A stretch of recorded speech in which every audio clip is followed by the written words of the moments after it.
నమస్తే, welcome to our channel. నేను మీ పద్మావతి. ఈరోజు మనతో పాటు ప్రముఖ ఆధ్యాత్మికవేత్త మరియు జ్యోతిష్య బ్రహ్మ వాస్తు జ్యోతిష్య పండితులు బ్రహ్మశ్రీ ఉమామహేశ్వర సిద్ధాంతి గారు ఉన్నారు. మరి ఆయనతో మాట్లాడి ఏప్రిల్ నెల రాశి ఫలితాలు ఏ విధంగా ఉన్నాయనేది తెలుసుకునే ప్రయత్నం చేద్దాం. మరి మీరు కూడా చూసేయండి. నమస్కారం గురువుగారు. ఆయుష్మాన్ భవ. గురువుగారు, మిథున రాశి వారికి ఏప్రిల్ నెలలో అసలు ఎటువంటి ఫలితాలు కనిపిస్తున్నాయి? ఏ ఏ రంగాల వారికి ఎటువంటి ఫలితాలు ఉండబోతున్నాయి అంటారు అసలు వీళ్ళకి? మిథున రాశి అంటే భార్యాభర్తలు. మిథున రాశి బొమ్మను చూస్తేనే ఒక జంట అవును బొమ్మను చూపిస్తూ ఉంటుంది. ఇక్కడ ఈ యొక్క మిథున రాశిలో ఏ గ్రహం ఉందని చెప్పుకున్నాం మనం? గోచార విధానాల్లోని కుజుడు ఉన్నాడు. కుజుని యొక్క విధానానికి మిథున రాశిలో కుజుడు ఎప్పుడైతే ఉన్నాడో శుభదాయకమైన ఫలితములు ఉంటాయి. అలాగే కొన్ని మిశ్రమ ఫలితాలు ఎక్కువగా ఉంటాయి. మిశ్రమ ఫలితాలు ఎక్కువగా ఉన్నందువల్ల వ్యాపార రంగం గురించి ముందుగా మనం వ్యవహారంలో తీసుకోవాలి. వ్యాపార రంగంలో అంటే బట్టల కొట్లు, కిరాణా అండ్ జనరల్స్, చిన్న చిన్న పాన్ షాపులు ఇటువంటివి. అలాగే కాకుండా చిన్న చిన్నగా దువ్వెనలు, ఏయో స్టిక్కర్స్, మీ ఆడవాళ్ళు వాడేటువంటి చిన్న చిన్న షాపులు ఉంటాయి. అటువంటివి ఇవన్నీ శుభదాయకంగా నడుస్తాయి. అలాగే కొంతమంది పెద్దవారు విషయంలోకి వెళితే, అంటే మిత్రతత్వంలోకి వెళితే, వ్యాపార రంగం అవనండి, వ్యవహార రంగం అవనండి, మిత్రత్వం తీసుకుందాం. మిత్రుల వల్ల నష్టాన్ని పొందుతున్నారు. ఓకే, జాయింట్గా వ్యాపారాలు ఎవరు చేసేవారు నష్టపోతారు. అందులో మిత్రులు నష్టపోతారు. ఎవరైతే మిత్రులు ఉన్నారో జాయింట్గా వ్యాపారం చేస్తున్నారంటే, ఒక స్నేహితుని తీసుకుని వాడికి లాభం వచ్చి ఒకరికి నష్టం వస్తుంది. అది మోసం జరిగింది అక్కడ. ఇద్దరికి వస్తే ఇద్దరికి లాభం రావాలి, లేకపోతే ఇద్దరికి నష్టం రావాలి. కాబట్టి మిత్రవర్గం ముందు అతి జాగరూకతని వ్యవహరించుతూ ఉండాలి ఈ యొక్క మిథున రాశి వారు. అలాగే గృహిణీలు, భార్యాభర్తలలో ముందుగా తీసుకుంది గృహిణీలు. గృహిణీల కంటే మిథున రాశికి సంబంధించిన స్త్రీలు ఎవరైతే ఉన్నారో ఈ యొక్క మాసమందు గృహ నిర్మాణము చేపట్టడం కానీ, గృహమును కొనడం కానీ, అపార్ట్మెంట్లో ఒక ఫ్లాట్ కొన్నా మంచిదే, గృహ నిర్మాణం కొనడం కానీ, భూమిని కొనడం కానీ. అయితే ధరణీ గర్భ సంభూతుడు అయినటువంటి కుజుడు ఎప్పుడైతే యొక్క మిథున రాశిలో ఉన్నాడో శుభదాయకమైన ఫలితం ఎవరికి ఇస్తున్నాడు? స్త్రీలకు ఇస్తున్నాడు. స్త్రీలకి లాభదాయకమైన పరిస్థితి ఉంటుంది. అయ్యా, వృషభ రాశిలో ఉన్న స్త్రీలు నా పేరు మీద వృషభ రాశి అండి, మా ఆయన పేరు మీద కొంటానండి అంటారు. వారి పేరు మీద కొన్నందువల్ల శుభదాయకమైన ఫలితములు పొందలేరు. మీ యొక్క పేరు మీద తీసుకోండి. ఈ యొక్క ఆడవారి పేరు మీద ఎప్పుడైతే తీసుకున్నారో అది మరుసటి సంవత్సరమునకు రెట్టింపు అవుతుంది. ఓకే, ఒక గృహము కొన్నవాళ్ళు రెండవ గృహాన్ని అప్పుడు కొనడానికి ఉపయోగకరమైన స్థితిని పొందేటువంటి శుభదాయకమైన ఫలితములు ఈ యొక్క మిథున రాశి వారికి. అంటే గృహం విషయంలోనే అంటారా, లేకుంటే ఏదైనా గృహ విషయంలోనే? ఒక గృహ విషయంలో, ఒక గృహ విషయంలో ఉన్న విషయాల గురించి తర్వాత అటువంటి విధానంగా ఉంది. అలాగే ఇదే విధంలో బుధుడు విద్యావేత్త, వ్యాపారవేత్త, తెలివితేటలు, ఉన్నతత్వమైన భావాలు, స్త్రీ పురుషుల కలయిక, ప్రేమ, పెళ్లి, సంతతి, 8 రకాల యోగాలకి కారకత్వాన్ని వహించిన వాడు బుధుడు. అంటే బుధుడు మిథున రాశికి, కన్యరాశికి ఆధిపత్యాన్ని వహించాడు. ఆయన గురించి మనం చెప్పుకోవాలి. 8 రకాల ఫలితాలు ఇవ్వాలి. బుధుడు వ్యాపారవేత్త, వ్యాపారంలో శుభదాయకమైన ఫలితాలు అవ్వాలి. మిత్రులు నమ్మితే ఆ వ్యాపారం కాస్త ఎక్కడికో కొండెక్కుతుంది, నష్టాన్ని చవిచూస్తున్నారు. అలాగే బంధువర్గాన్ని నమ్మితే ఏమవుతుంది? బంధువర్గం వారి వల్ల కూడా కొద్దిగా నష్టదాయకమైన ఫలితం. చెప్పేవాడుకు వినేవాడు లోకువ. చెప్పేవాడు వినే చెప్తాడు. భగవద్గీత విధానంలో శ్రేయాన్ స్వధర్మో విగణః పరధర్మాత్ స్వనిష్ఠతః స్వధర్మే మిదనం శ్రేయః పరధర్మాత్ భయావహ ఇలా చెప్పాడు కృష్ణ భగవానుడు. అంటే ఆచరణకు ఎదుటివాడు ఆచరణకు అనుచితము కాని పరధర్మము కన్నను గుణము లేనిదైనను స్వధర్మమే మిన్నా అని చెప్పాడు. అంటే ఏం చెప్పాడు అంటే అర్థం ఏంటి? చెప్పేవాడు ఎన్నెన్నో చెప్తాడు. నా సొమ్మేం పోయింది, నువ్వు అడిగావు, నన్ను అడిగావు గురువుగారు అని అన్నాడు. నేను మంచిగా ఉంటే తదాస్తు మంచిదమ్మా అని దీవించేసి నా ఇష్టం వచ్చి చెప్పేస్తాను. కాశీ దాకా నడిచి వెళ్ళిపోంటాను. వెళ్తాడు ఎవడ నేను చెప్పేవాడు అలా చెప్తాడు. అటువంటి మాటలు వినద్దు. శ్రేయాన్ స్వధర్మో విఘ్నః అని చెప్పడానికి గల కారణం ఇదే, ఈ శ్లోకాన్ని చెప్పడానికి కారణం. కాబట్టి ఎదుటివాడు చెప్పే మాటను పూర్తిగా విశ్వసించకండి. మీ యొక్క ఆలోచనను మీరు తీసుకోండి. మీ యొక్క ఆలోచనలు తీసుకుని వ్యాపార, వ్యవహార, ఉద్యోగ రంగంలో ఉన్న వాళ్ళు ఎవరైనా కూడా మీ ఆలోచననే మీరు తీసుకుని వ్యవహారంలోకి వెళ్ళండి. అన్నదమ్ముల మధ్యన తగాదాలు పడకండి. ముఖ్యంగా ఈ యొక్క మిథున రాశి వారు అన్నదమ్ముల మధ్య తగాదాలు పడకండి. తగాదాలు పడవలసిన పరిస్థితి వస్తే ఎదుట వ్యక్తులు మీ యొక్క మధ్యలోకి దూరి లేనిపోని మాటలు చెబుతారు. దాని వలన మీ యొక్క మైత్రీ బంధము, ప్రేమానురాగంలో అన్నదమ్ముల యొక్క విశ్వసనీయతను తొలగిపోయి శత్రుభావంగా మార్చే పరిస్థితి. కాబట్టి మనం గొడవ పడుతున్నామంటే నువ్వు నేను చూసుకోవాలి. ఎవడో వచ్చేప్పుడు వాడు ఎన్నో చెప్తాడు, ఒరే తమ్ముడు ఇదిరా, ఒరే అన్నయ్య ఇదిరా, ఇలా చేద్దాంరా అని నిర్ణయం తీసుకోండి. అంతేగాని వేరే ఒకరిని సలహాలు అడగండి. దీని వలన ఇబ్బందికరమైన స్థితి మిథున రాశి వారికి వస్తూ ఉంది. ఇక ఆరోగ్యమైన స్థితి గురించి ఆలోచించాలి. చాలా జాగ్రత్తగా ఉండాలి. మిథున రాశిలోని ఆరోగ్య పరిస్థితి ప్రభావాలు చూసుకుంటే అత్యధికమైన నష్టదాయకమైన ఫలితములు పొందుతున్న పరిస్థితి వస్తుంది.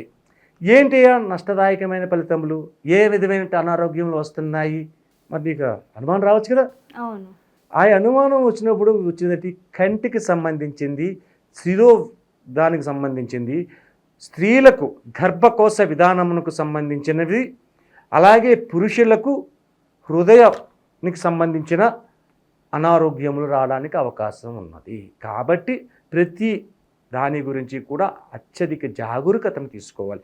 చిన్నదే తలకాయ పోటు వచ్చిందండి, తలకాయ పోటుది ఏముందిలే, ఓ శారిడిన్ ట్యాబ్లెట్ వేస్తే పోద్దని ఈజీగా తీసుకోకూడదు. ఈ యొక్క మిథున రాశి వారు ఎక్కువగా తీసుకోవాలి. ప్రతి విషయాన్ని కూడా దాని గురించి తగినటువంటి మెడికల్గా మనం పరిహారాన్ని తీసుకుంటూ ఉండాలి.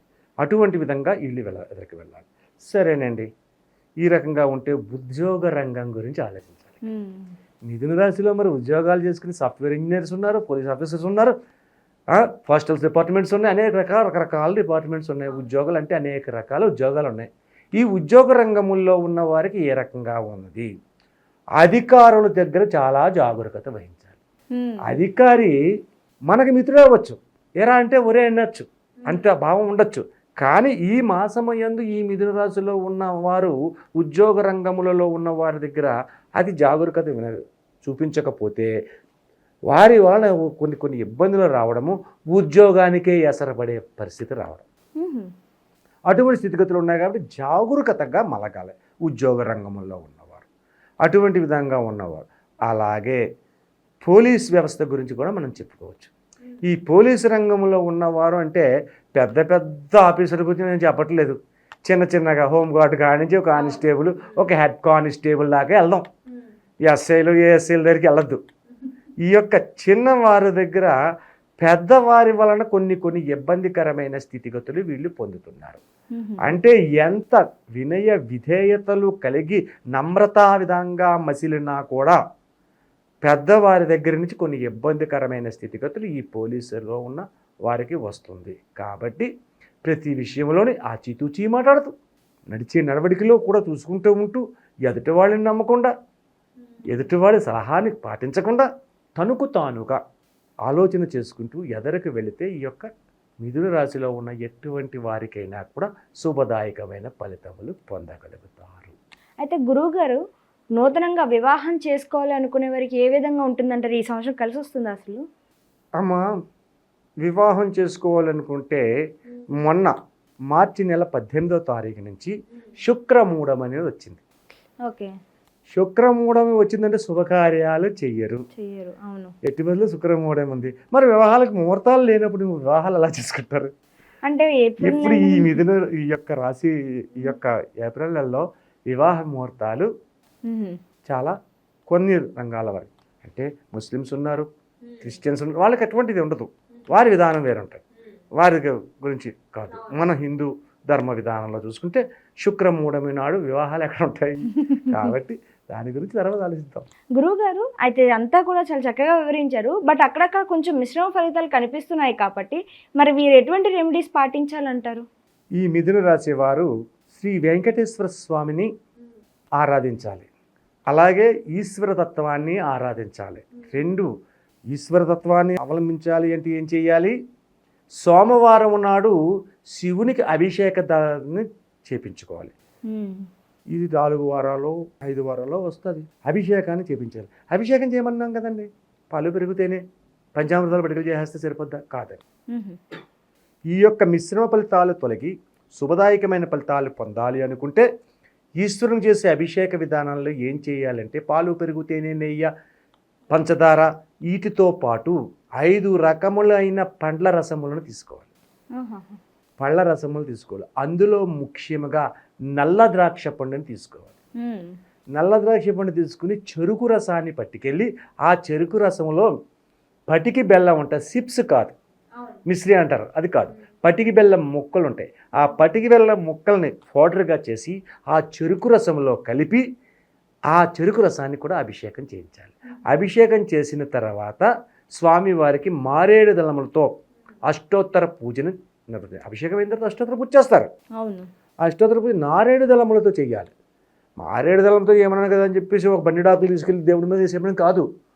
ఒక కాకుని అలాగా వేసుకుంటే అష్టోత్తర పూజ చేసుకోవాలి. అష్టోత్తర పూజ చేసుకున్న తర్వాత నందీశ్వరుని నమస్కారం చేసుకుని తీర్థప్రసాదములు తీసుకుని నమస్కరించిన తర్వాత నందీశ్వరుని దగ్గరికి వచ్చి వీరి యొక్క మనోభావములు ఏమైతే ఉన్నాయో ఆ మనోభావములన్నీ కూడా నంది చెవిలో చెప్తే ఈశ్వరుడు చెప్పినట్టే కాబట్టి ఆ చెవిలో చెప్పి అక్కడ ఒక 10 నిమిషాలు కూర్చుని ఈ యొక్క భక్తులకు అడ్డు లేకుండా నందీశ్వరుని పక్కన ఎక్కడో కూర్చుని శివలింగాన్ని చూస్తూ పద్మాసనం అక్కడ మామూలు మఠమనే వేసుకుని ఈ యొక్క 2 చేతులను నాభి దగ్గర పెట్టి ఈ యొక్క ఎన్నును నిటారుగా నిలబెట్టి చెయ్యవలసినది ఏంటంటే రామనామ మంత్రాన్ని జపించాలి.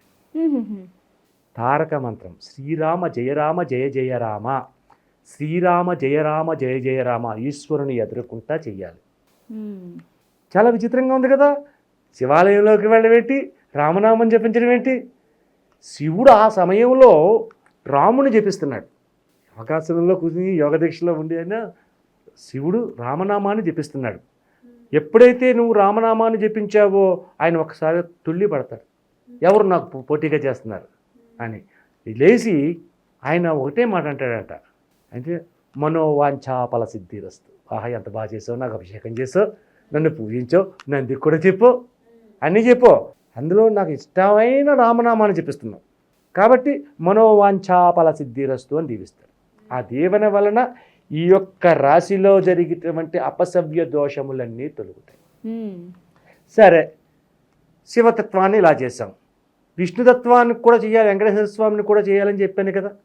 వెంకటేశ్వర స్వామికి కృష్ణ తులసి అనే ఆకులు ఉంటాయి. రామ తులసి ఉంది, కృష్ణ తులసి ఉంది.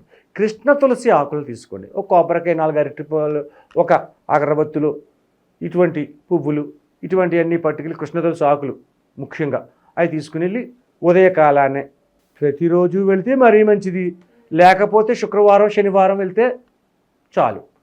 శుక్రవారం శనివారం వెళ్ళి కృష్ణ తులసి అష్టోత్తర పూజా విధానం చెప్పింది. తీసుకెళ్ళినప్పుడు పటికి బెల్లం మిశ్రీ అని ఉంటుంది. కొబ్బరికాయలతో పాటు అన్నిటితో ప్రసాదంతో పాటు పటికి బెల్లం మిశ్రీ అని చెప్పేసి అమ్ముతారు కదా, పటికి బెల్లం చిప్స్ అంటారు. అది ఒక 1/4 కిలో అది కొని పట్టుకెళ్ళి చేసింది. చేసిన తర్వాత నివేదన చేస్తారు. నివేదన చేసిన తర్వాత ఆ ప్రసాదాన్ని మళ్ళీ తీసుకుని వచ్చి అక్కడ ఉన్న భక్తులకి ఈ ప్రసాదాన్ని నివేదన పంచండి. పటికి బెల్లం ఇస్తుంది, అందరికీ పెట్టాలి. పెట్టిన తర్వాత అక్కడ 10 నిమిషాలు కూర్చుని మీ యొక్క విష్ణు సహస్రనామం వినండి లేక చదవండి. చదవడం కంటే అపశృతులు లేకుండా చదవాలి. విష్ణు సహస్రనామాన్ని చదవమంటే అంటే కొంచెం ఒత్తులో పలకడం తేడా వచ్చిందంటే అది అర్థం మారిపోద్ది. కాబట్టి వినండి, చదవగలిగే శక్తి లేకపోతే వినండి. విని ఓ 10 నిమిషాలు ఉండి ఆ తర్వాత ఇంటికి వచ్చి ఆ రోజు నాడు పెసరపప్పుని వండుకు తినాలి.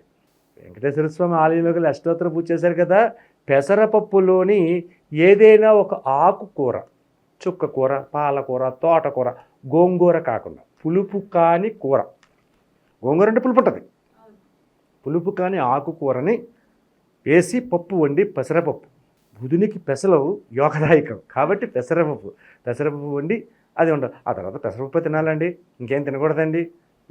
వంకాయ వండుకోండి, బెండకాయ వండుకోండి, అరటికాయ వండుకోండి, ఏదో ఒకటి వండుకోవచ్చు, మీ ఇష్టం. అలాగని చెప్పేసి నాన్ వెజ్ కాదు, వెజ్లోని ఆ రకమైన విధంగా చేసుకుంటే ఈ యొక్క మిథున రాశిలో జరుగుతున్న అపసవ్య దోషములు ఏదైతే ఉన్నాయో అవి అన్నీ తొలగి సుఖ సంతోషాలతో విరాజిల్లుతూ దేవుని కృపకు పాత్రులై అత్యధికమైన ఆనందదాయకమైన జీవితాన్ని ఈ మిథున రాశి వారు పొందగలరు. చాలా చక్కగా వివరించారు. మిథున రాశి వారికి సంబంధించిన విషయంలో ఏవైతే పరిహారాలు ఉంటాయో వాటన్నిటిని కూడా చాలా క్లారిటీగా వివరించారు. ధన్యవాదాలండి. ఆయుష్మాన్ భవ.